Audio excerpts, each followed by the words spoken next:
거울 좀 봐. 끔찍해서 못 봐주겠네. 남편은 항암 치료로 머리카락이 다 빠진 제 손을 매정하게 뿌리쳤습니다. 제발, 날 버리지 마.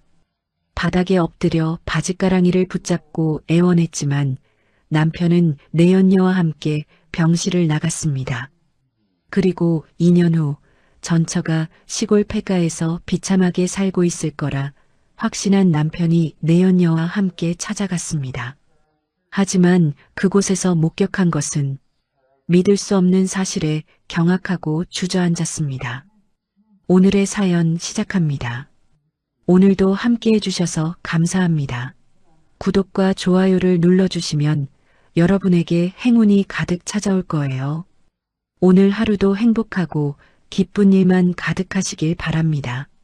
세상 모든 사연을 정성스레 녹여내서 전하는 꼬순이네입니다.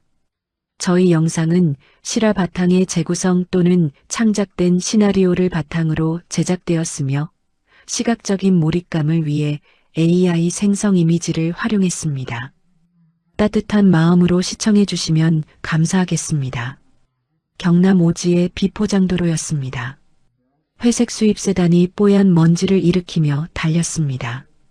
운전석에 앉은 박진욱이 내비게이션 화면을 신경질적으로 손가락으로 찍으며 말했습니다. 아니, 이런 구석탱이에 폐가가 있다고? 진짜 이윤수가 이런 깡촌 구석에 산다는 거야? 뱀 나오게 생겼네. 조수석의 최미나가 거울을 보며 시뻘건 립스틱을 고쳐 발랐습니다. 오빠가 사람 풀어서 찾았잖아. 틀림없어. 이런 데나 처박혀 있어야 오빠 속이 시원하지 않겠어? 진욱이 기가 차다는 듯 비웃음을 터뜨렸습니다. 하긴 2년 전에 그 꼴로 쫓겨났으니 갈 데가 어디 있겠어? 병수 바래줄 사람도 없이 혼자 끙끙 앓다가 저 세상 갔을지도 모르지. 안 그래? 미나가 입을 가리고 킥킥거리며 웃었습니다. 암 환자가 시골에서 뭘 먹고 버티겠어? 아마 지금쯤은 해골바가지처럼 변해서 아주 볼만할걸? 흐흐. 진욱이 핸들을 거칠게 꺾으며 거드름을 피웠습니다. 그래도 내가 한번 봐줘야지. 한때 내 마누라였는데 죽었나 살았나 확인은 해야 예정도 있고 도리 아니겠어? 미나가 진욱의 팔을 꼬집으며 콧소리를 냈습니다. 어머, 무슨 예정? 오빠가 발로 뻥 차버릴 때는 언제고. 이제 와서 착한 척이야? 야, 그래도 10년을 밥해준 정이 있는데 얼굴은 비춰야지. 안 죽었으면 밥값이라도 좀 던져주고. 두 사람은 남의 불행이 즐겁다는 듯 낄낄거리며 웃었습니다. 차가 목적지에 가까워지자 진욱이 속도를 줄였습니다. 이상한데. 분명 여기 폐가가 있어야 하는데 길이 왜 이렇게 좋아? 미나가 창밖을 내다보며 눈을 동그랗게 떴습니다. 어머, 오빠, 저게 뭐야? 세상에. 도로 끝에 거대한 건물이 나타났습니다. 세련된 노출 콘크리트로 지어진 현대식 건축물이었습니다. 정문 위에는 금색 간판이 햇빛을 받아 번쩍번쩍 빛났습니다. 프리미엄 치유 펜션 은수. 진욱이 급브레이크를 밟았습니다. 차가 끼익 소리를 내며 멈췄지만 진욱은 차 문을 열지도 못한 채 멍하니 입을 벌렸습니다. 넓은 주차장에는 이름만 대면 아는 외제차들이 줄지어 서 있었습니다. 미나가 기가 막힌다는 듯 말했습니다. 말도 안 돼. 오빠, 설마 저게 그 이윤순의 집이라고? 저런 성 같은 건물이? 진욱이 대답도 못하고 넋이 나간 채 건물만 바라봤습니다. 펜션 중앙 정원이 보였습니다. 그곳에 흰색 셔츠를 입은 여자가 서 있었습니다. 이윤수였습니다. 은수는 태블릿 PC를 들고 젊은 남자들에게 아주 당당하게 무언가를 지시하고 있었습니다. 피부가 뽀얗고 얼굴에 생기가 도는 게 아주 건강하고 우아한 모습이었습니다. 2년 전 병원에서 죽어가던 그 여자가 아니었습니다. 진욱의 머릿속에 끔찍했던 기억이 스쳐 지나갔습니다. 2년 전 병원 복도였습니다. 진욱이 휴대전화를 들고 계산기를 두드리고 있었습니다. 야, 이은수 죽으면 사망보험금이 도대체 얼마야? 이거 꽤 쏠쏠하겠는데? 옆에 미나가 찰싹 달라붙어 눈을 빛냈습니다. 오빠 많이 나와? 나 가방 하나 사주는 거지? 당연하지. 이 정도면 우리 둘이 평생 먹고 놀아도 돼. 히히. 미나가 진욱의 목에 팔을 감았습니다. 아내가 옆방에서 죽어가는 줄도 모르고 두 사람은 입을 맞췄습니다. 바로 옆 병실에서는 은수가 차가운 수술대에 누워 있었습니다. 의식도 없는 은수의 손가락을 억지로 펴서 진욱이 인감도장을 찍었습니다. 하얀 이혼 서류 위에 시뻘건 도장 자국이 쾅 찍혔습니다. 진욱이 서류를 탁탁 털어 주머니에 넣으며 말했습니다. 자, 이제 남남이다. 처리 완료. 속이 다 시원하네. 미나가 꼬리를 치며 대답했습니다. 역시 우리 오빠 최고. 이제 저 여자 죽기만 기다리면 되네. 며칠 후 은수가 깨어났습니다. 항암 치료가 시작됐습니다. 머리카락이 한 움큼씩 빠지기 시작했습니다. 뼈만 앙상하게 남은 은수가 진욱의 바짓가랑이를 필사적으로 붙잡았습니다. 여보 제발 나 버리지 마. 나 무서워 살려줘. 제발. 진욱이 은수의 손을 가차없이 발로 짓밟았습니다. 번쩍이는 구두굽이 은수의 가녀린 손등을 콱 찍었습니다. 아우 지겨워. 야, 병수발은 내 체질 아니라고 했지? 너 혼자 알아서 죽든지 살든지 해. 나 바쁘니까 이거 놔. 진욱이 퇴침을 뱉고 돌아서서 나갔습니다. 뒤에서 은수가 짐승처럼 울부짖는 소리가 들렸지만 진욱은 눈 하나 깜짝 안 하고 성큼성큼 걸어나갔습니다. 기억이 끝났습니다. 진욱이 정신을 차리고 다시 펜션을 바라봤습니다. 어느새 은수가 이쪽을 똑바로 쳐다보고 있었습니다. 얼음장처럼 차가운 눈빛이었습니다. 은수는 미동도 하지 않고 진욱을 쏘아보았습니다. 사람을 기죽게 만드는 압도적인 기세였습니다. 진욱이 차 문을 열려고 손잡이를 잡았습니다. 그런데 손이 덜덜 떨렸습니다. 차에서 내리려다 발을 헛디뎠습니다. 어이쿠. 진욱이 그대로 흙바닥에 볼품없이 주저앉았습니다. 미나가 황급히 차에서 내려 진욱을 부축했습니다. 오빠, 괜찮아? 아이고 웬일이야. 미나가 펜션 쪽을 향해 앙칼지게 소리를 질렀습니다. 아, 이윤수, 너 이거 다 어디서 났어? 어떤 놈 돈으로 이런 성을 지은 거야? 그러자 정원을 관리하던 건장한 청년들이 일제히 이쪽을 째려봤습니다. 눈빛이 어찌나 무서운지 미나가 움찔하며 입을 다물었습니다.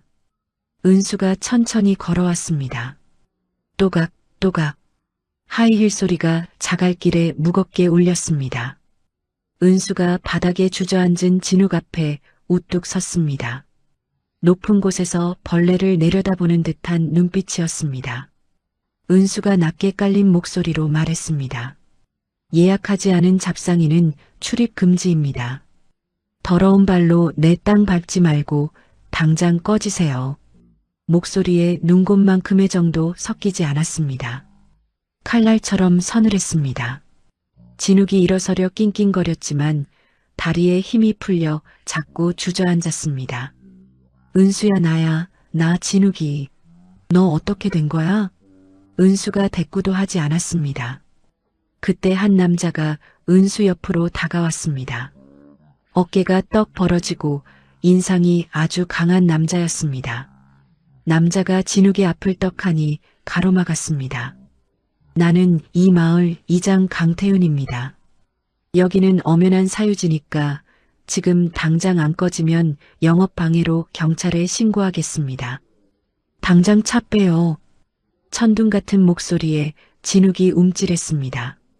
진욱이 펜션 건물을 훑어보았습니다.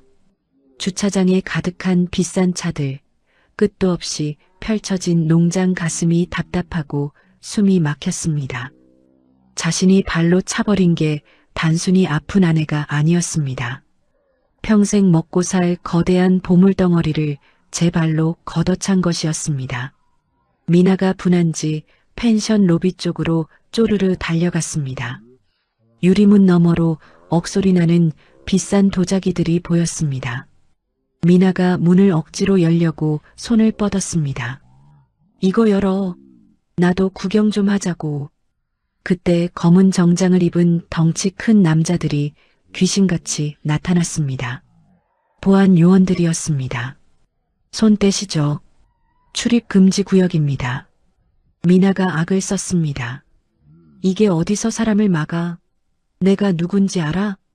보안 요원들이 인정사정 없이 미나의 양팔을 붙잡았습니다. 그리고는 쓰레기 치우듯 정문 밖으로 끌고 나갔습니다. 미나가 바둥거리며 소리를 질렀습니다. 아, 나 이거 안 놓아? 내 옷 구겨지잖아. 진욱도 이장태윤의 손에 이끌려게 끌려가듯 정문 밖으로 밀려났습니다. 흙바닥에 서서 펜션을 올려다보니 마치 높은 성벽 앞에 선 죄수 같았습니다. 은수가 일궈낸 거대한 성이었습니다. 진욱이 부들부들 떨며 휴대전화를 꺼내 전화를 걸었습니다. 여보세요? 나 박진욱이야. 흥신소지? 사람 하나 뒷조사 좀 해. 아주 탈탈 털어보라고. 미나가 다가와 씩씩거리며 말했습니다. 오빠, 전현 분명 저 이장이랑 눈 맞은 거야. 암 걸린 년이 무슨 돈이 있어서 저런 걸 지어? 뻔하지. 진욱이 이를 갈며 고개를 끄덕였습니다. 그렇고 말고. 미나가 눈을 가늘게 뜨며 사악하게 웃었습니다. 아니면 오빠 전현 암 재발하게 스트레스 팍팍 주면 어때? 확 죽어버리게. 그럼 이 큰 펜션이 다 우리 거 되잖아. 진욱이 미나를 보며 비열하게 입꼬리를 올렸습니다. 오 역시 미나 너는 머리가 좋아. 아주 기가 막힌 생각인데? 두 사람이 좋다고 낄낄거리며 웃었습니다. 펜션 사무실 창가에 은수가 서 있었습니다. 멀어지는 진욱의 차를 무표정하게 지켜봤습니다. 2년간의 지옥 같았던 투병 생활이 머릿속을 스쳐 지나갔습니다. 머리가 빠지고 토하던 그 비참한 시간들 은수는 주먹을 꽉 쥐었습니다. 오냐, 너희가 제 발로 찾아왔구나. 내 복수는 이제 시작이다. 검은 정장을 입은 보안팀장이 들어왔습니다. 사장님, 저놈들 차량 번호 등록했습니다. 이제 평생 여기 발도 못 붙입니다. 은수가 차갑게 고개를 끄덕였습니다. 마을 입구에 감시 카메라 더 다세요. 개미 한 마리 못 지나가게. 알겠습니다. 팀장이 나가자 은수가 다시 창밖을 보았습니다. 태윤이 노크를 하고 들어왔습니다. 은수 씨 마음은 좀 괜찮아요? 은수가 태윤을 보며 희미하게 미소 지었습니다. 네, 이장님. 전 아주 괜찮아요. 이제야 살맛 나네요. 태윤이 두꺼운 서류 뭉치를 내밀었습니다. 이게 이번에 일본이랑 계약하는 수출 서류입니다. 한번 보세요. 은수가 서류를 펼치자 입가에 승리의 미소가 번졌습니다. 진욱이 감히 상상도 못할 거대한 덫이 이미 준비되어 있었습니다. 한편 읍내 낡은 모텔방에 진욱이 짐을 풀었습니다. 벽지가 너덜너덜하고 곰팡이 냄새가 진동하는 방이었습니다. 진욱이 노트북을 켜고 토지대장을 미친 듯이 뒤졌습니다. 이 여편네가 어디서 돈이 나서 땅값이 왜 이렇게 싸? 이거 분명 구린 데가 있어. 미나가 씻고 나오며 물었습니다. 뭐 좀 나왔어? 아직? 근데 이거 분명 불법이 끼어 있을 거야. 잡아내기만 해봐라. 그때 휴대전화가 울렸습니다. 흥신소였습니다. 네, 말해봐요. 뭐 좀 잡았어? 전화를 끄는 진욱의 얼굴이 험악하게 일그러졌습니다. 왜 그래? 뭐래? 저 이장이란 놈, 그냥 이장이 아니라 농학 박사래. 은수하고는 그냥 비즈니스 파트너라는데? 미나가 짜증난다며 베개를 집어던졌습니다. 아우, 그럼 어떡해. 저 돈 다 날아가는 거야? 진욱이 이를 부득부득 갈았습니다. 아니, 방법은 있어. 내가 박진욱이야. 반드시 저 펜션 뺏어오고 말 거야. 밤이 깊어갔습니다. 환하게 불을 밝힌 은수의 펜션은 평화롭기만 했습니다. 하지만 진욱의 낡은 모텔방에서는 밤새도록 물건 던지는 소리와 욕설이 끊이지 않았습니다. 2년 전 찬바람이 일기 시작하던 가을이었습니다. 이혼 서류에 시뻘건 도장을 찍은 은수는 도망치듯 병원을 나왔습니다. 항암 치료로 머리카락 한 올 남지 않은 머리에 검은색 비닐을 푹 눌렀었습니다. 손에는 때 묻은 작은 여행 가방 하나가 전부였습니다. 은수는 비틀거리는 몸을 이끌고 시외버스에 올랐습니다. 경남 오지 중의 오지로 가는 버스였습니다. 몇 시간을 달려 깡촌 마을에 도착했습니다. 돌아가신 할머니가 남겨주신 낡은 폐가가 있는 곳이었습니다. 은수는 가파른 비포장 도로를 한 발 한 발 걸어 올라갔습니다. 심장이 터질 듯 숨이 찼습니다. 아이고 수미야, 조금만 더, 조금만 더. 항암 치료 때문에 온몸에 힘이 하나도 없었습니다. 마침내 무너져가는 흙집이 나타났습니다. 지붕 기와는 반쯤 날아가고 석가래는 썩어 문드러져 있었습니다. 문을 열자 퀴퀴한 먼지가 풀썩 일어났습니다. 은수는 가방을 내동댕이 치고 차가운 마룻바닥에 털썩 주저앉았습니다. 쿨럭, 컥, 컥, 각혈을 하듯 거친 기침이 터져나왔습니다. 밤이 되자 이불 한 장 없는 마루에서 은수는 새우잠을 잤습니다. 산속의 밤은 칼바람이 불어 뼈마디가 시렸습니다. 새벽이 밝아오자 은수는 목을 축이려 마을 공동 우물로 나갔습니다. 무거운 두레박을 들어 올리려는데 마을 여자 둘이 쏜살같이 달려왔습니다. 어이구, 이 여편네야. 손대. 여그는 우리 마을 사람들만 쓰는 우물이다.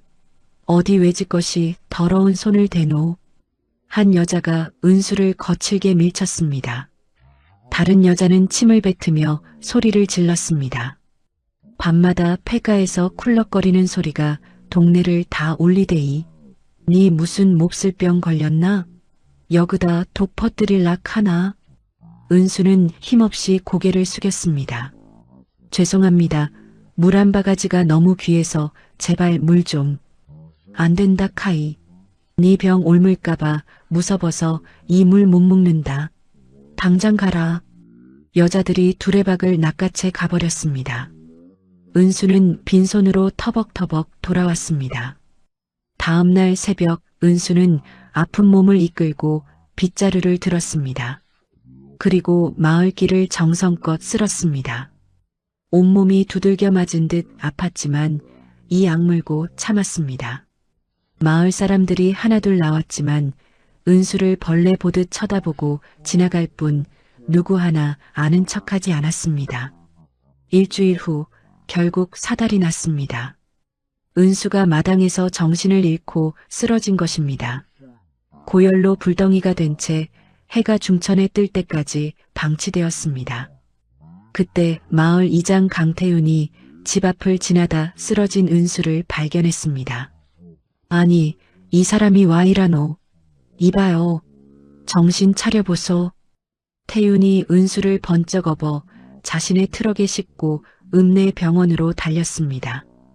응급실에서 링거를 맞고 겨우 눈을 뜬 은수의 곁에는 태윤이 앉아 있었습니다. 은수가 몸을 일으키려 하자 태윤이 말했습니다. 가만히 계세요. 탈수 증상이 심하다고 하대요. 도대체 몸이 이 지경이 되도록 뭐 했습니까? 은수가 힘없는 목소리로 대답했습니다. 감사합니다, 이장님. 태윤이 물 한 컵을 건네며 물었습니다. 왜 혼자 그 폐가에 삽니까? 마을 사람들이 괴롭히는 거 내가 다 압니다. 왜 바보같이 참기만 해요? 은수가 고개를 들었습니다. 눈빛만큼은 죽어가는 사람의 것이 아니었습니다. 여기서 다시 시작할 거니까요. 아니, 몸도 성취하는 사람이 뭘 시작한다 그럽니까? 은수가 가방에서 꼬질꼬질한 책 한 권을 꺼냈습니다. 농업용 드론 자격증 교재였습니다. 농사 지을 겁니다. 저 절대 안 죽어요. 보란듯이 살아남을 겁니다. 목소리에 서슬 퍼런 도끼가 서려 있었습니다. 태유는 가슴이 철렁했습니다. 암으로 세상을 떠난 아내가 떠올랐기 때문입니다. 아내는 진즉에 포기했지만 눈앞에 이 여자는 살겠다는 불꽃이 활활 타오르고 있었습니다. 내가 사실 농학 박사요. 내가 도와주겠소. 은수가 눈을 동그랗게 떴습니다. 왜요? 왜 저 같은 사람을 도와주시는데요? 태윤이 창밖을 보며 씁쓸하게 웃었습니다. 나도 한때는 다 포기하고 죽지 못해 살던 사람이요. 그런데 당신 눈빛을 보니까 도저히 그냥 지나칠 수가 없네. 은수의 눈에 굵은 눈물이 고였습니다. 2년 만에 처음 느껴보는 사람의 온기였습니다. 퇴원한 은수는 태윤을 따라 그의 창고로 갔습니다. 먼지 쌓인 기계들이 가득했습니다. 태윤이 상자 하나를 꺼내 보여주었습니다. 이게 스마트팜 센서라는 거요.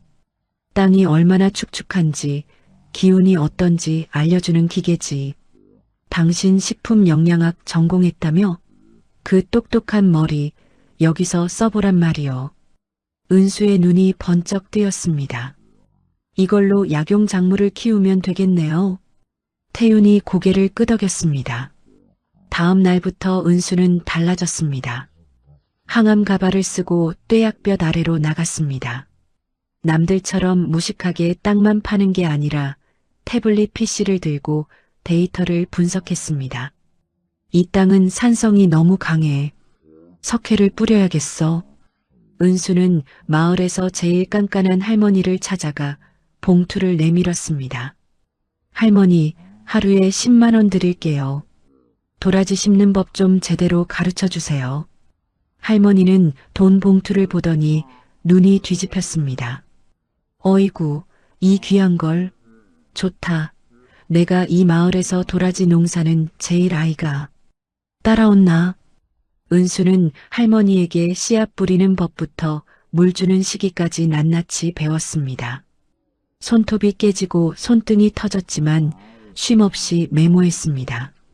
한 달 뒤 드디어 작은 싹이 돋아났습니다.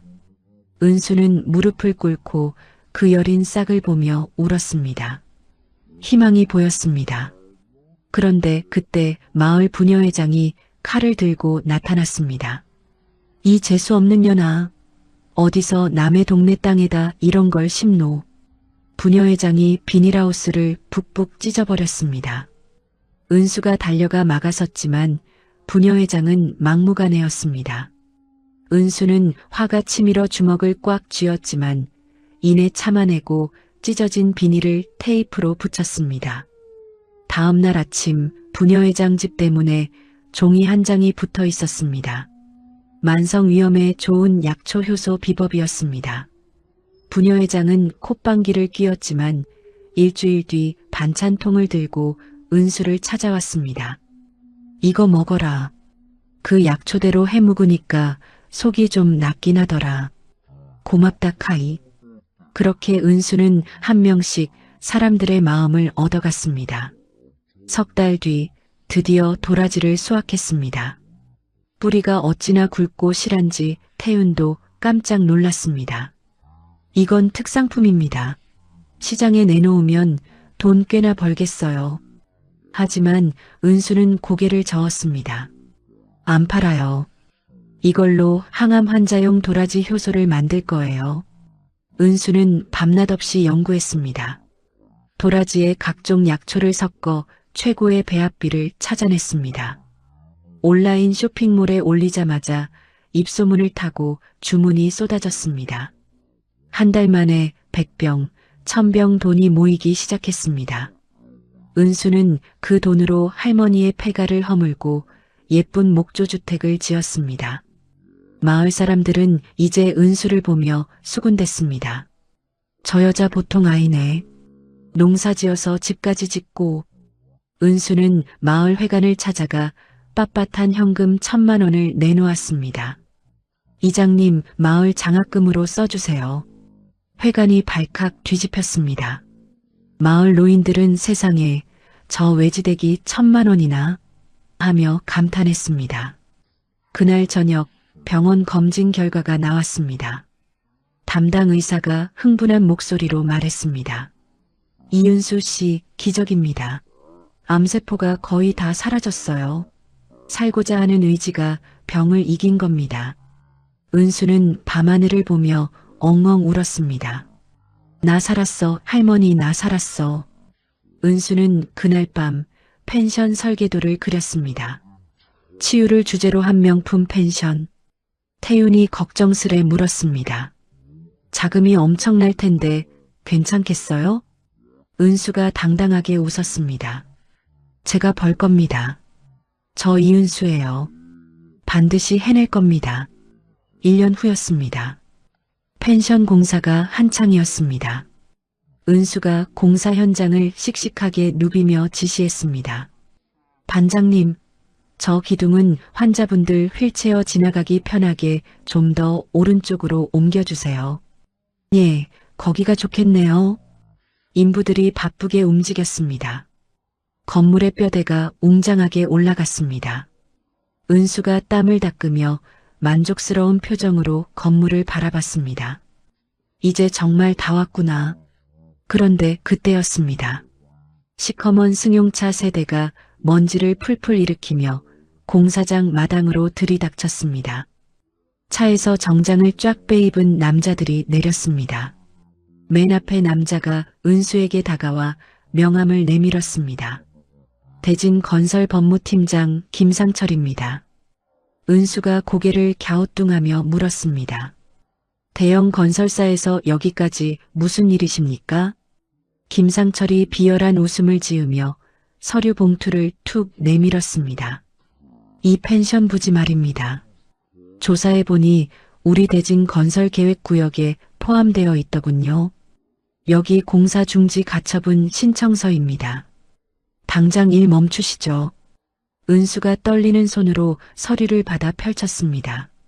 얼굴이 순식간에 하얗게 질렸습니다. 이게 무슨 말씀이세요? 이 땅은 제 할머니께서 제게 남겨주신 땅입니다.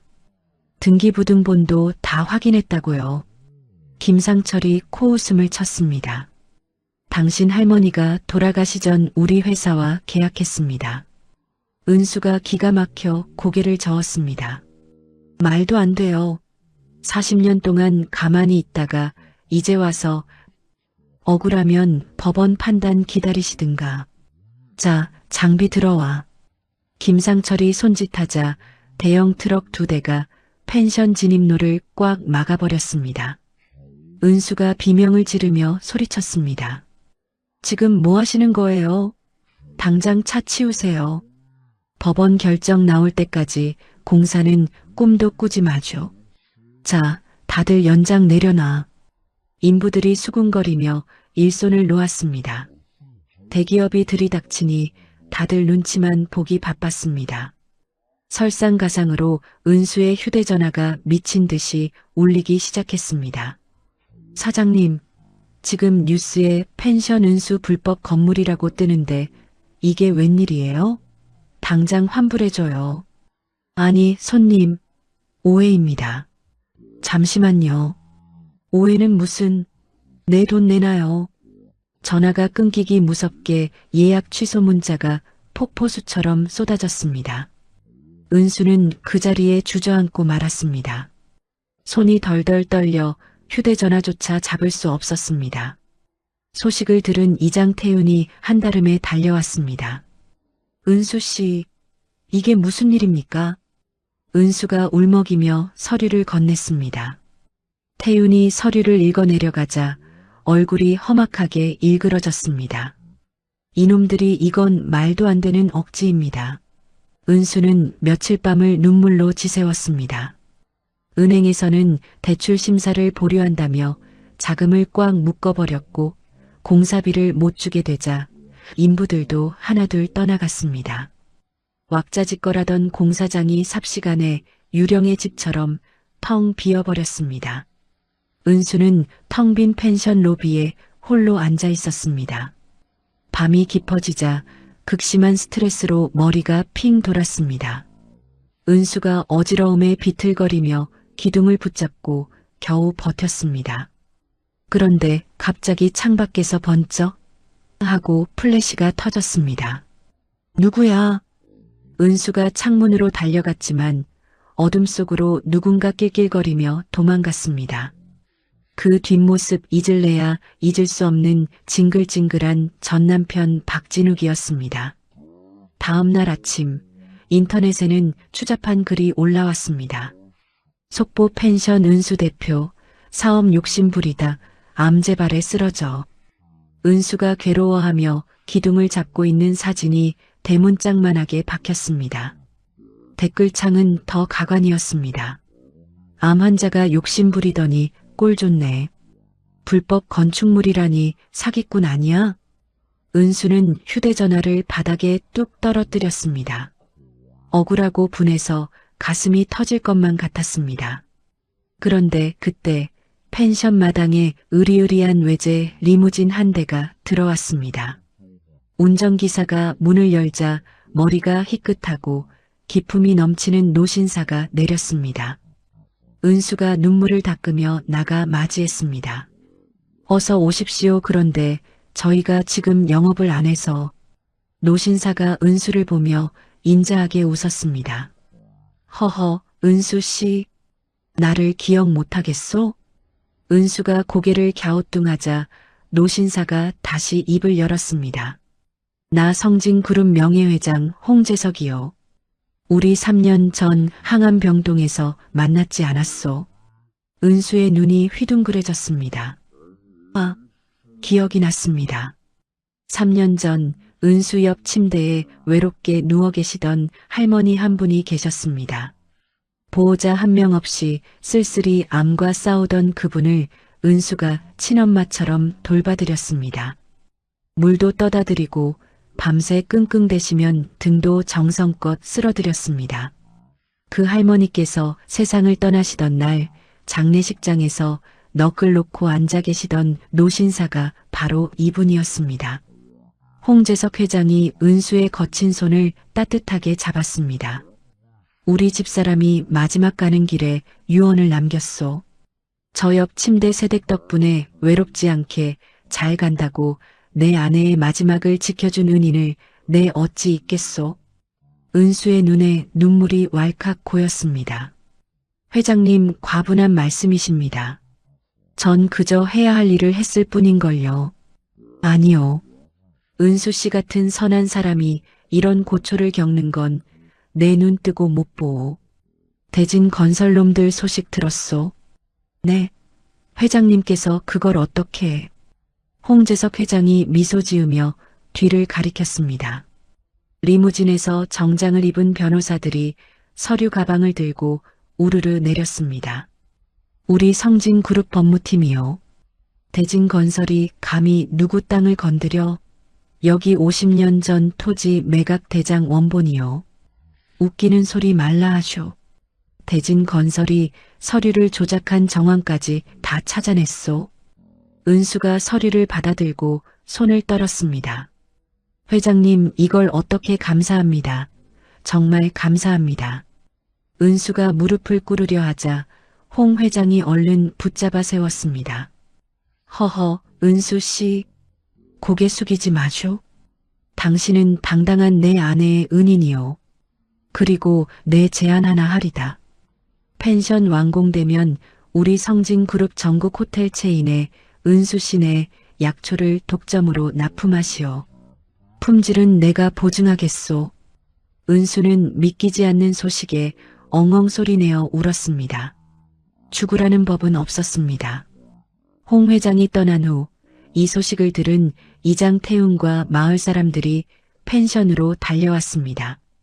사장님, 이겼다면서요?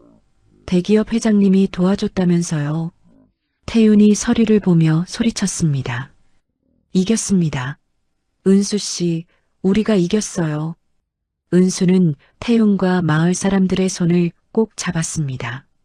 하늘이 돕고 사람이 도운 기적이었습니다. 한편 낡은 모텔방에서 뉴스를 보던 박진욱은 얼굴이 종이장처럼 하얘졌습니다. 뉴스 속보 성진그룹, 대진건설의 토지 사기 행각 폭로, 강력 법적 대응 예고. 미나가 진욱의 멱살을 잡고 소리를 질렀습니다. 어떻게? 오빠가 대진건설이랑 짠 거 다 들통나면 우리 감옥 가야 해. 어쩔 거야? 진욱이 부르르 떨며 벽을 쳤습니다. 제기랄, 어떻게 그 죽어가는 아편네한테 성진그룹 회장이 붙어? 도대체 왜? 펜션에서는 밤늦게까지 웃음꽃이 피었습니다. 태윤이 은수에게 따뜻한 차 한 잔을 건네며 말했습니다. 축하합니다, 은수 씨. 이제 정말 꽃길만 걸읍시다.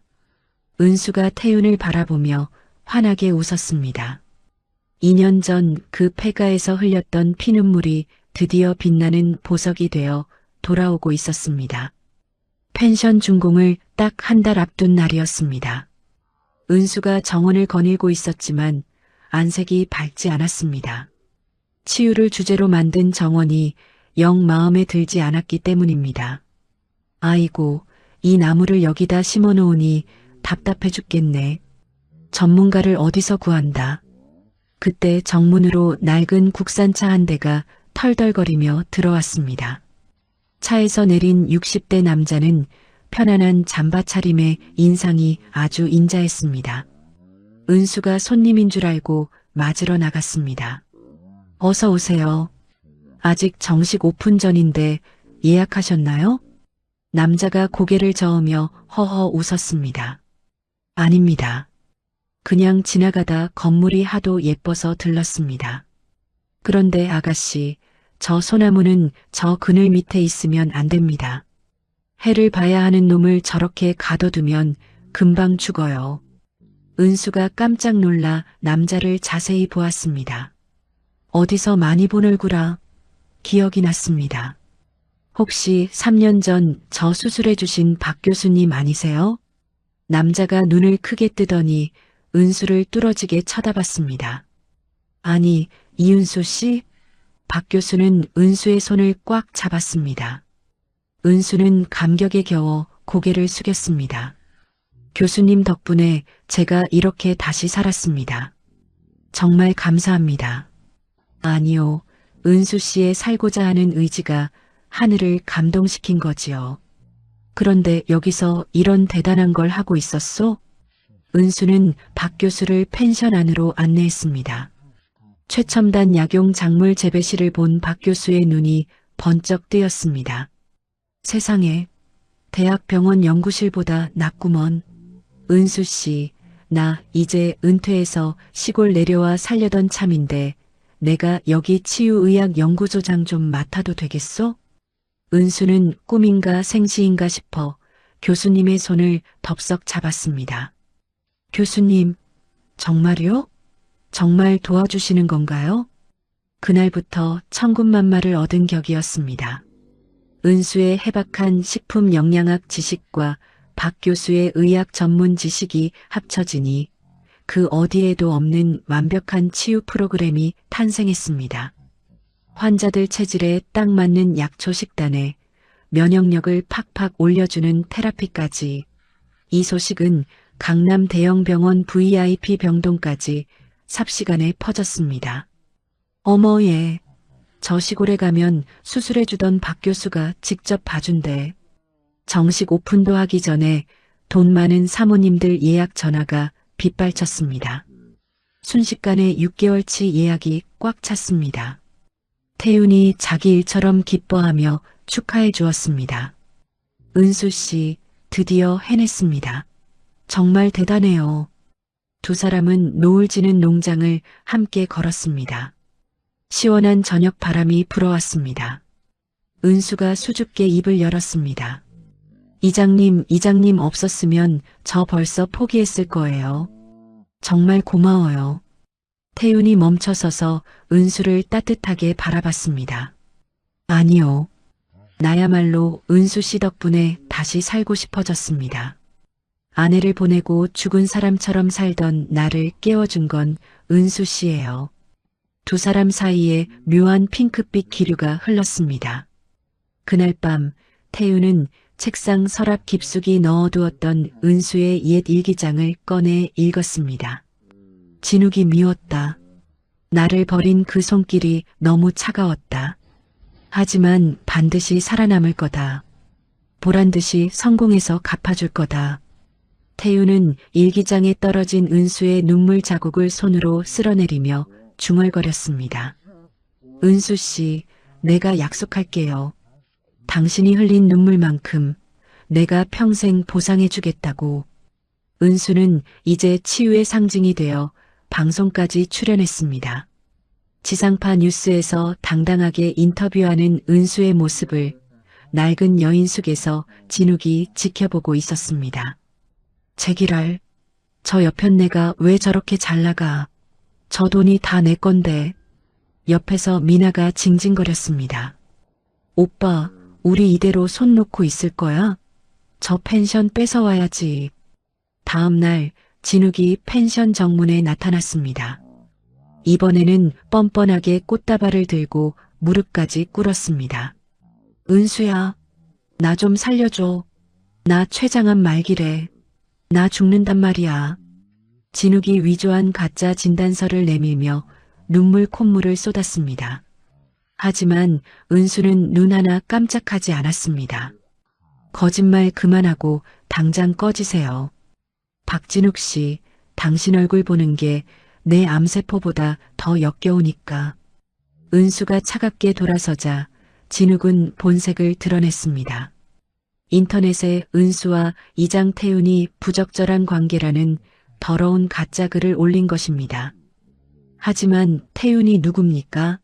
전직 박사답게 단숨에 IP를 추적해 진욱이 숨어있는 모텔로 들이닥쳤습니다. 박진욱 씨, 명예훼손으로 고소합니다. 그리고 당신이 은수 씨 이름으로 몰래 대출받아 쓴 사문서 위조 기록까지 싹 다 모았으니 교도소 갈 준비나 하죠? 진욱의 얼굴이 종이장처럼 하얘졌습니다. 다음 날 아침 8시 진욱은 마지막 발악을 하듯 펜션 로비에 나타나 싹싹 빌었습니다. 은수야, 제발 한 번만 용서해줘. 나 감옥 가기 싫어. 은수는 로비 소파에 우아하게 앉아 벌레를 보듯 진욱을 내려다보았습니다. 용서? 당신이 내 손등을 구두굽으로 짓밟을 때 내 마음이 어땠는지 알아? 내가 짓밟은 내 인생이 이제 너를 심판할 거야. 당장 끌어내. 보안 요원들에게 개처럼 끌려나가는 진욱의 뒷모습을 보며 은수는 승리의 미소를 지었습니다. 이제 복수의 시간은 끝났고 눈부신 성공의 아침이 밝아오고 있었습니다. 펜션 은수가 드디어 정식으로 문을 여는 그랜드 오픈 날이었습니다. 아침부터 온 마을이 잔치집처럼 술렁였습니다.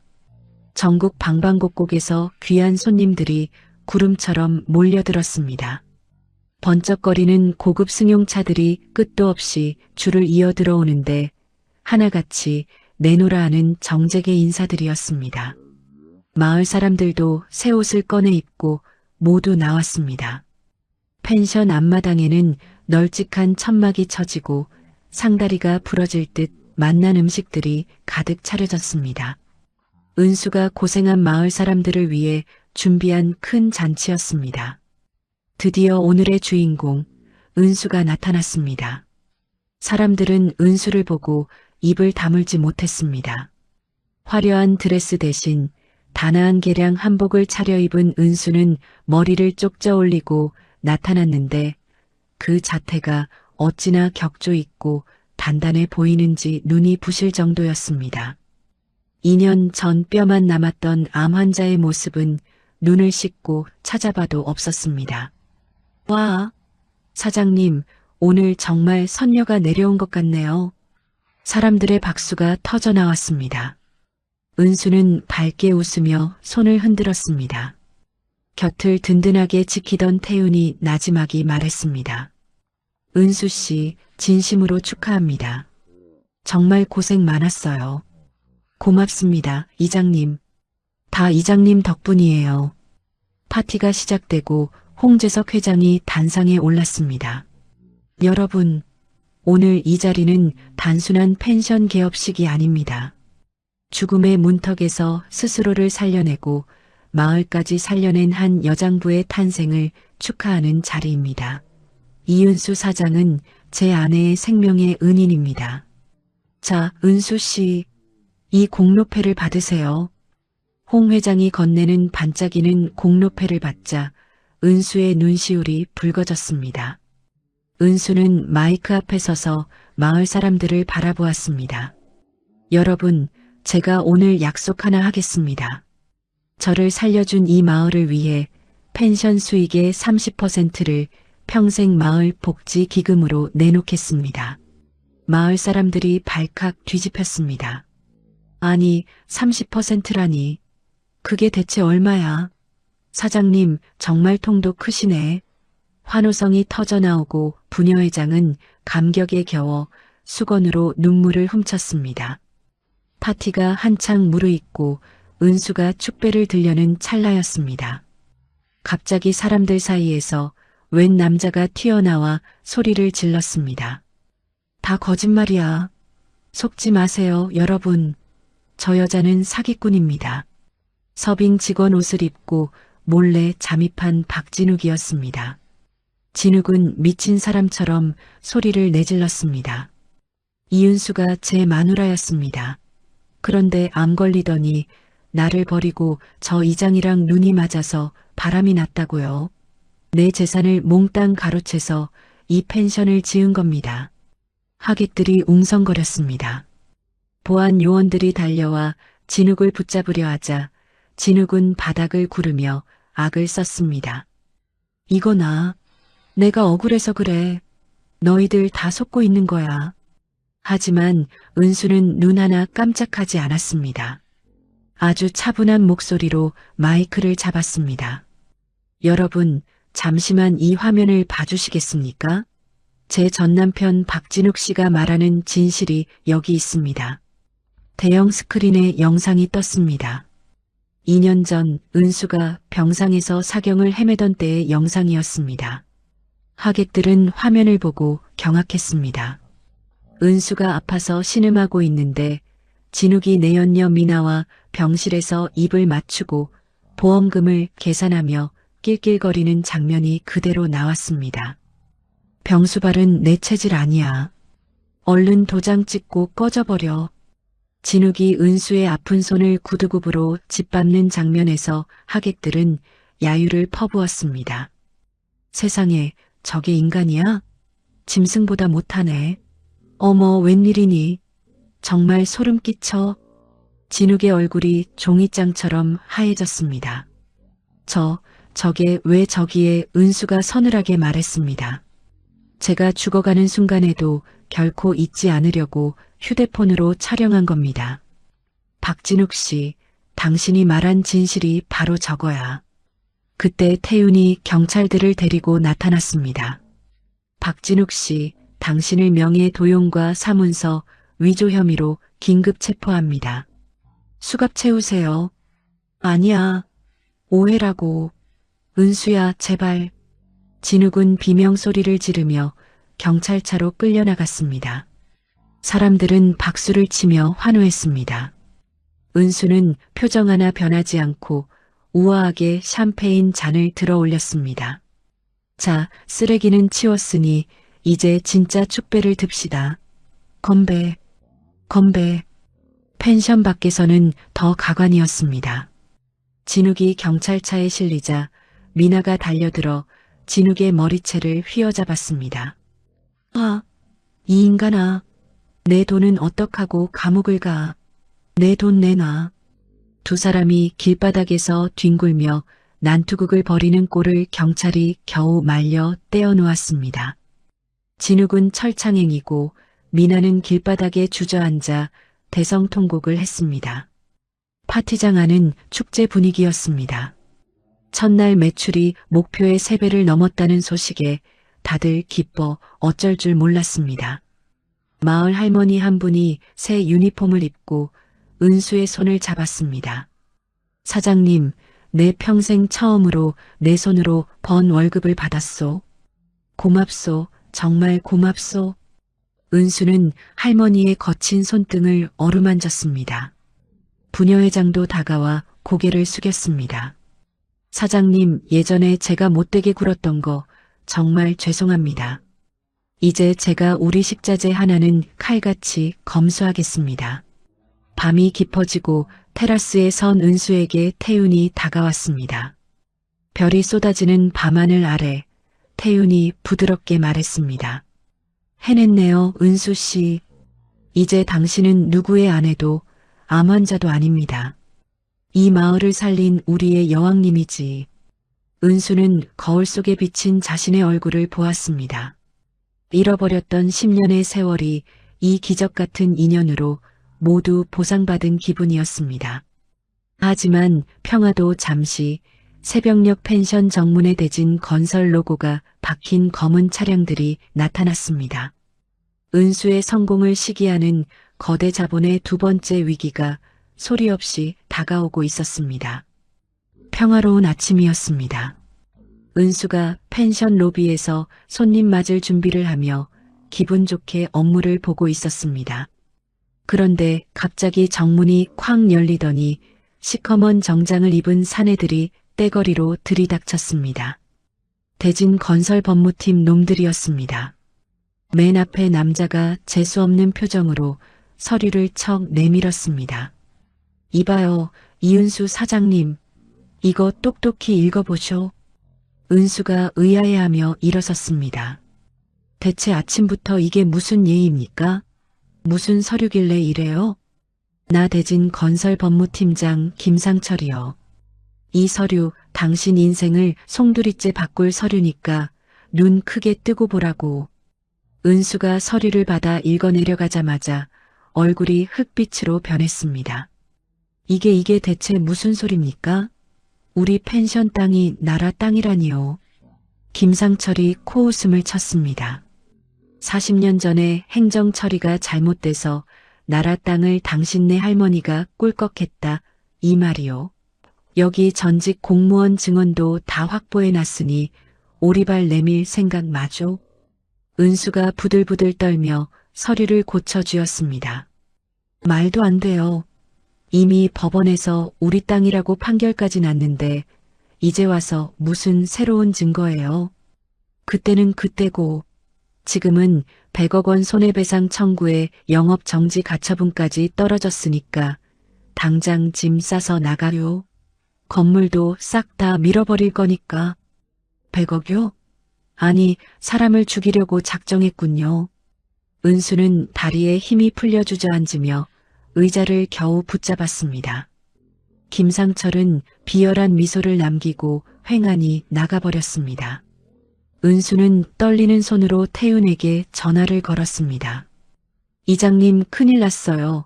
저들이 우리 펜션을 다 밀어버리겠대요. 한달음에 달려온 태윤이 서류를 보더니 책상을 쾅 쳤습니다. 이놈들이 아주 작정을 했구먼. 이거 싹 다 조작된 거예요. 내가 이 땅 집원이며 지적도며 다 꿰고 있는데 어디서 이런 말도 안 되는 사기를 쳐. 하지만 이장님, 상대는 나라에서도 알아주는 대진 건설이잖아요. 우린 이제 어떡해요? 태윤이 백방으로 변호사를 수소문했지만 다들 대진 건설은 무서워서 못 맡겠다며 손사래를 쳤습니다. 은수는 창밖을 보며 굵은 눈물을 뚝뚝 흘렸습니다. 어떻게 내 피땀 눈물로 세운 펜션인데 이렇게 무너지는 거예요? 태윤이 은수의 어깨를 꽉 쥐었습니다. 은수 씨, 정신 차려요. 내가 반드시 방법 찾을 거니까 절대로 포기하지 마요. 다음 날 마을에는 흉흉한 소문이 돌았습니다. 대진건설이 땅을 넘기면 돈을 왕창 준다는 소문이었습니다. 그 소문을 퍼뜨린 놈은 다름 아닌 박진욱이었습니다. 놈은 현장수습위원이라는 가짜 명함을 들고 마을 회관에서 주민들을 꼬드겼습니다. 주민 여러분, 이은수 저 여편네 불법 때문에 우리 마을 땅값 다 떨어지게 생겼어요. 하지만 걱정 마쇼. 대진건설이 시세보다 30%나 더 쳐준답니다. 마을 사람들이 웅성거렸습니다. 진짜요? 돈을 더 준다고? 일부 주민들이 눈이 뒤집혔습니다. 그때 부녀회장이 벌떡 일어나 소리를 질렀습니다. 이보쇼, 박진욱 씨, 당신이 뭔데 우리 마을 일을 이래라 저래라야? 우리 사장님이 무슨 불법을 저질렀다고 생사람을 잡아. 진욱이 비죽비죽 웃으며 대꾸했습니다. 아줌에, 법원에서도 인정했다니까? 보상금 받기 싫으면 말든가. 마을은 삽시간에 은수 편과 보상금 편으로 나뉘어 싸움판이 벌어졌습니다. 펜션에는 예약 취소 전화가 빗발쳤습니다. 은행에서도 소송 중이라며 자금을 꽉 묶어버렸습니다. 설상가상으로 농장까지 누군가 약을 뿌려 작물들이 시커멓게 타들어갔습니다. 은수는 망가진 농장 바닥에 무릎을 꿇고 엉엉 울었습니다. 아이고, 내 자식 같은 도라지들이 누가 이런 짓을 왜 나한테만 이런 일이 생기는 거야. 태윤이 조사해보니 고의로 농약을 뿌린 흔적이 역력했습니다. 진욱이 보낸 용역놈들의 짓이 분명했습니다. 은수씨, 일어서요. 이건 저 하이에나 같은 놈들이 당신 쓰러지길 기다리며 놓은 덫이에요. 그때 진욱에게서 비열한 문자가 왔습니다. 펜션 지분 절반 넘기면 소송 취하해주지. 잘 생각해봐. 다음 날 진욱이 펜션 정문에 나타나 거들먹거렸습니다. 은수야, 내 말 들으니까 살 길이 보이지? 지분 넘기고 나랑 좋게 좋게 해결하자. 은수는 대답 대신 손에 들고 있던 뜨거운 차를 진욱의 얼굴에 확 끼얹어 버렸습니다.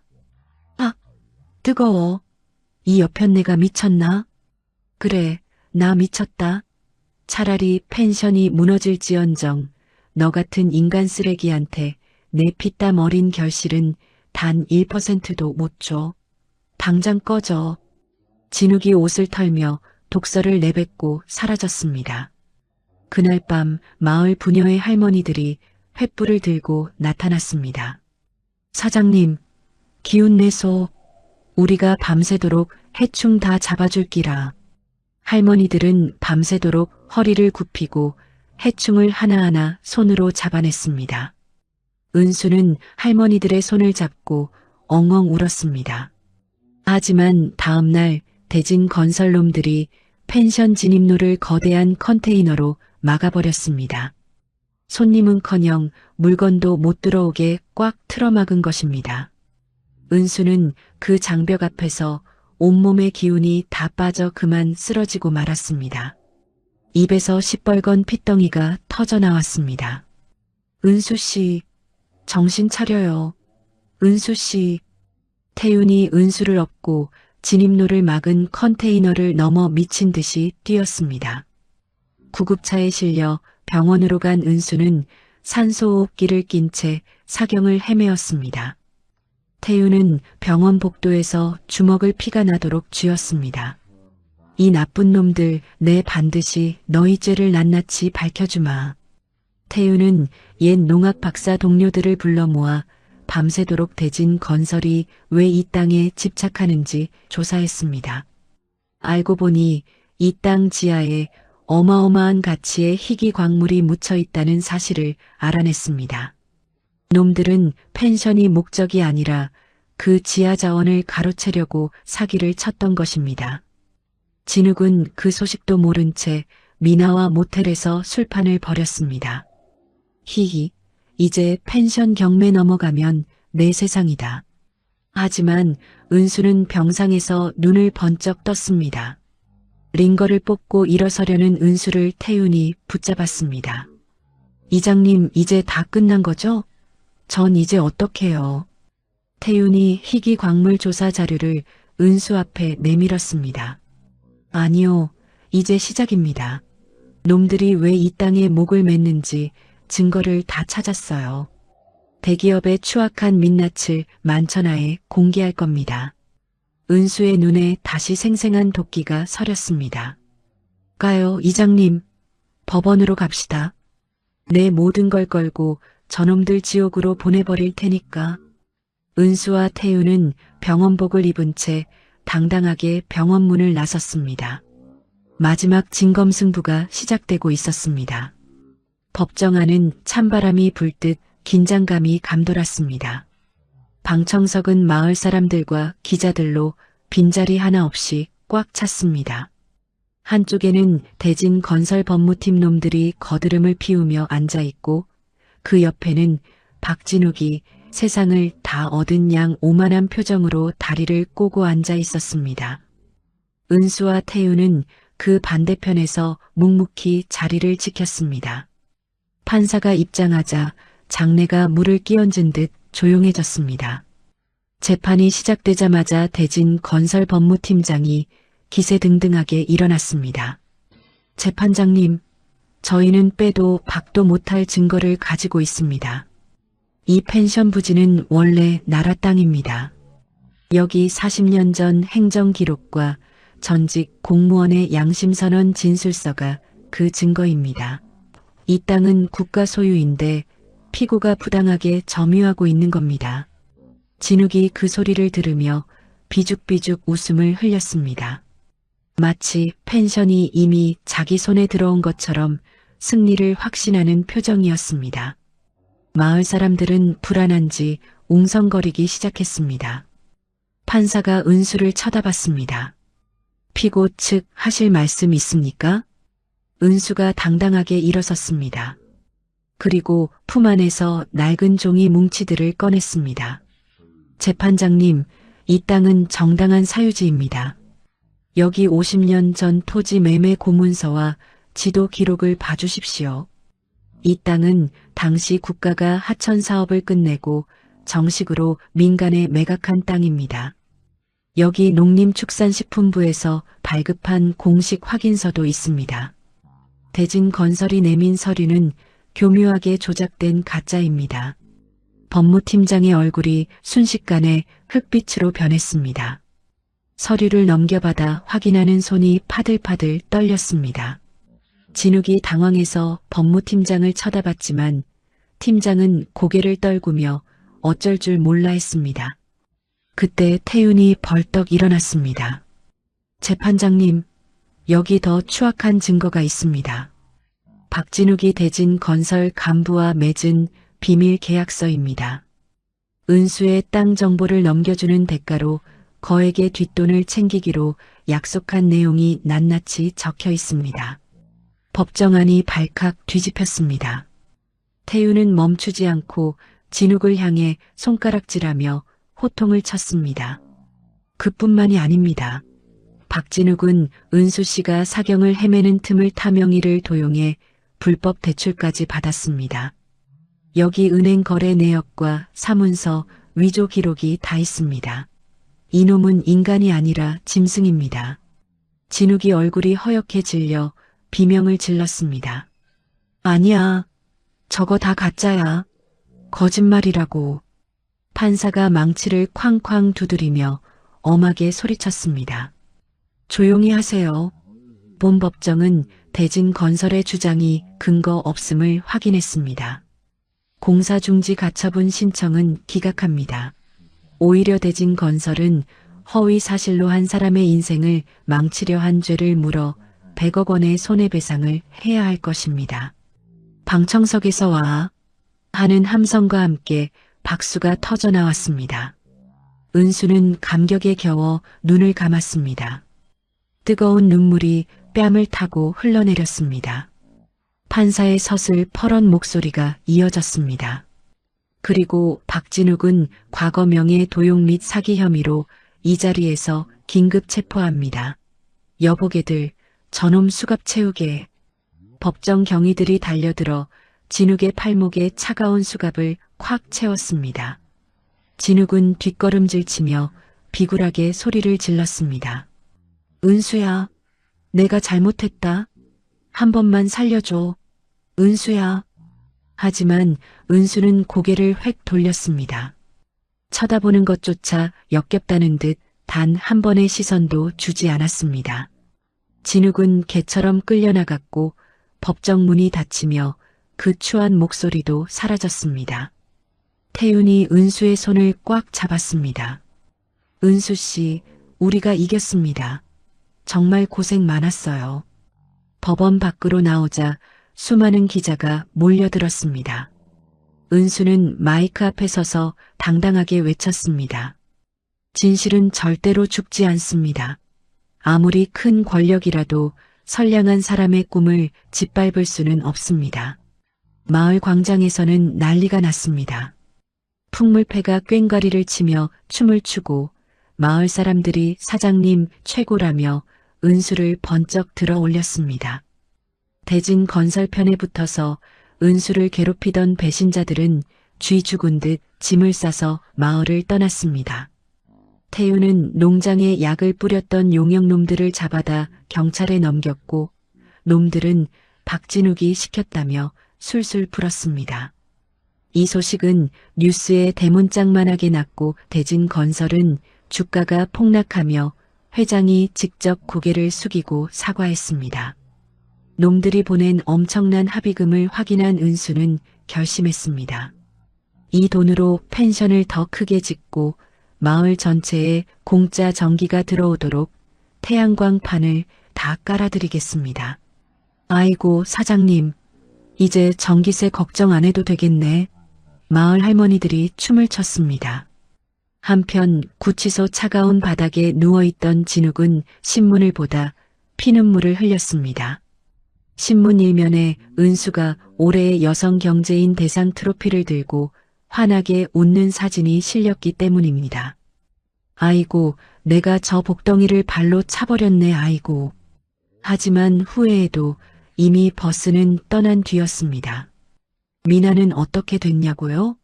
명품백 다 팔아치우고 꼬질꼬질한 앞치마를 두른 채 시골 식당에서 하루 종일 설거지를 하며 입에 풀칠을 하고 있었습니다. 어느 날 은수가 탄 고급 세단이 흙탕물을 튀기며 지나가자 미나는 길바닥에 주저앉아 통곡을 했습니다. 내 팔자야 도대체 어디서부터 잘못된 거야. 은수는 이제 펜션 주인이 아니라 마을의 신적인 존재가 됐습니다. 펜션 지분을 마을 사람들과 나누고 함께 잘 사는 마을을 만들었습니다. 태윤은 다시 이장이 되어 은수와 함께 펜션 앞 분수대에서 샴페인을 터뜨렸습니다. 은수 씨, 이제 정말 행복하죠? 네, 이장님. 저 정말 행복해요. 이제 더 많은 사람을 치료하며 살 거예요. 은수는 이제 진욱을 원수라고 부르지도 않았습니다. 그가 감히 쳐다보지도 못할 높은 산이 됨으로써 완벽하게 복수를 끝낸 것입니다. 노을 지는 마을을 내려다보며 은수와 태윤은 따뜻하게 서로의 손을 맞잡았습니다.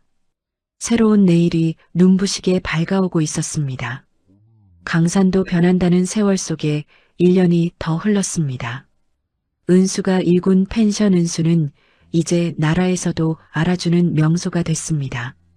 정부에서 귀한 손님들이 줄지어 내려오더니 우리 마을을 국가지정 치유관광특구로 딱 선정해줬습니다. 은수가 번쩍이는 현판을 받아들고 마을 사람들 앞에서 고개를 숙였습니다. 여러분, 감사합니다. 이 상표는 저 혼자 받은 게 아니라 우리 마을 모두가 받은 겁니다. 외국 방송국에서도 카메라를 들고 찾아왔습니다. 일본에 미국에 눈파란 서양 사람들까지 펜션을 구경하며 원더풀을 외쳤습니다. 사장님, 어떻게 이런 기적을 만드셨습니까? 기자가 묻자 은수는 인자하게 웃으며 대답했습니다. 죽으라는 법은 없더라고요.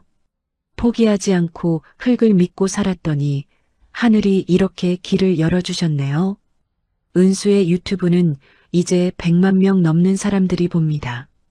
댓글에는 사장님 보고 암을 이겨냈어요. 제 인생의 희망입니다. 같은 눈물 젖은 글들이 산더미처럼 쌓였습니다. 은수는 이제 아픈 환자가 아니라 전 세계가 주목하는 전설적인 여장부가 됐습니다. 한편 박진욱은 차가운 교도소 담장 안에서 땀을 뻘뻘 흘리며 강제 노역을 하고 있었습니다. 매일 밤 텔레비전에 나오는 은수의 성공 뉴스를 볼 때마다 진욱은 베개를 입에 물고 피눈물을 흘렸습니다. 하지만 후회해봐야 이미 늦었습니다. 5년이라는 긴 시간이 흐르고 진욱이 출소하던 날 교도소 문 앞에는 두부 한 모 들고 마중 나온 사람이 단 한 명도 없었습니다. 진욱은 낡은 가방 하나 들고 무작정 경남 은수의 펜션으로 향했습니다. 지푸라기라도 잡고 싶은 심정이었습니다. 펜션 앞에 도착한 진욱은 입이 떡 벌어졌습니다. 펜션은 전보다 몇 배는 더 커졌고 새 건물들이 궁궐처럼 세워져 있었습니다. 진욱이 비굴하게 정문으로 기어 들어갔습니다. 이보쇼, 나 여기 사장님 전 남편인데 은수 씨 좀 만나게 해주쇼. 하지만 덩치 큰 보안 요원들이 앞을 가로막았습니다. 사장님 지시입니다. 잡상인과 박진욱 씨는 절대 출입 금지입니다. 진욱은 그 자리에 털썩 무릎을 꿇고 울며불며 빌었습니다. 아이고 제발요. 내 저기서 마당 쓸고 쓰레기라도 치울 테니까 일자리 좀 주쇼. 나 배고파 죽겠소. 그때 은수가 탄 고급 세단이 정문에 멈췄습니다. 깔끔한 정장을 입고 품격이 뚝뚝 떨어지는 모습으로 내린 은수가 진욱 앞을 지나갔습니다. 진욱이 은수야. 나야 진욱이.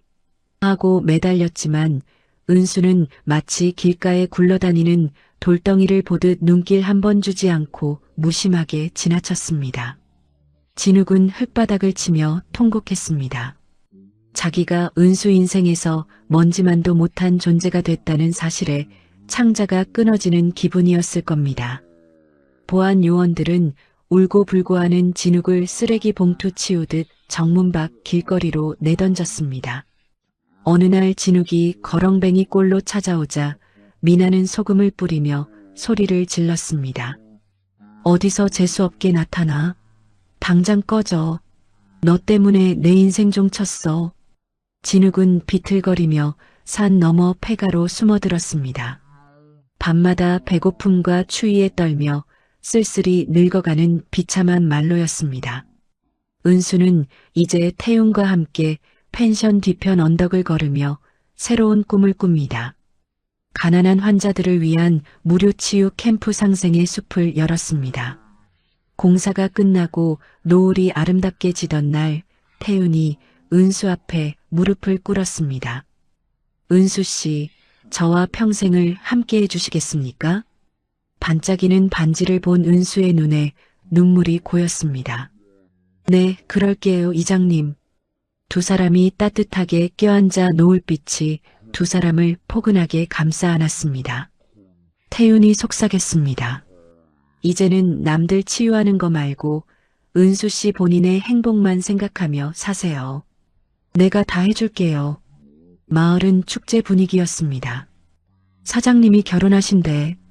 소식에 어르신들이 춤을 췄습니다. 마을 이름을 은수마을로 바꾸자는 말까지 나왔지만 은수는 웃으며 사양했습니다. 대신 마을 입구에는 은수의 공로를 기리는 커다란 돌비석이 세워졌습니다. 은수는 이제 세계적인 유명 인사가 되어 유엔 무대에서 강연도 하고 매달 전국 암병동을 돌며 포기하지 마세요. 저처럼 이길 수 있습니다. 하고 용기를 전파합니다. 마을에서 열린 은수의 결혼식 날 소박하지만 세상에서 가장 아름다운 잔치가 벌어졌습니다. 은수는 축의금 전액을 소아암 환자 아이들에게 기부하며 마지막까지 귀감이 됐습니다. 웨딩드레스를 입은 은수는 거울 속에 자신을 보며 속삭였습니다. 나 정말 잘 살았다. 정말 이겨냈어. 아픈 상처는 온데간데였고 승리자의 우아함만 가득했습니다. 사계절이 평화롭게 흐르는 펜션 마당에는 아이들의 웃음소리가 끊이지 않습니다. 은수가 심은 약초들은 해마다 더 진한 향기를 내뿜으며 세상을 치유합니다. 은수는 태웅과 손을 꼭 잡고 들판을 걸으며 깨달았습니다. 진정한 복수는 상대를 때려눕히는 게 아닙니다. 상대가 감히 쳐다보지도 못할 만큼 내가 보란 듯이 잘 살고 행복해지는 것, 그것이야말로 가장 위대한 복수라는 것을요. 은수의 찬란한 내일이 저 노을처럼 아름답게 빛나고 있었습니다. 한때 병마와 배신으로 모든 것을 잃었던 여자가 있었습니다. 죽음의 문턱까지 갔던 그녀는 포기하지 않았습니다. 절망 속에서도 한 걸음씩 나아갔고 넘어질 때마다 다시 일어섰습니다. 은수는 복수를 위해 살지 않았습니다. 자신을 버린 사람들을 파괴하지도 않았습니다. 대신 스스로 너무나 찬란하게 빛나는 존재가 되었습니다. 그 빛 앞에서 과거의 가해자들은 저절로 무너졌습니다. 진정한 승리는 상대를 짓밟는 것이 아니라 그들이 감히 범접할 수 없는 높이로 올라가는 것입니다. 은수는 그것을 증명했습니다. 여러분도 지금 어떤 어려움을 겪고 계신가요? 기억하세요. 절망은 끝이 아닙니다. 새로운 시작입니다. 포기하지 마세요. 당신도 은수처럼 다시 일어설 수 있습니다. 이야기를 끝까지 들어주신 분이 계시다면 잘 들었다고 댓글 하나만 남겨주세요. 감사합니다.